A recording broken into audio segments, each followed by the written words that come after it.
Surfing is that eternal search for the same buzz you got when you started. I was the youngest champion ever, and now I'm the oldest. I always said I wanted to be my best at 50, but I'll still want to surf better tomorrow.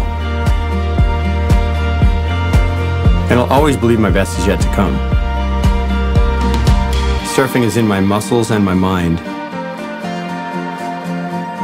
Your mind must be as strong as your body.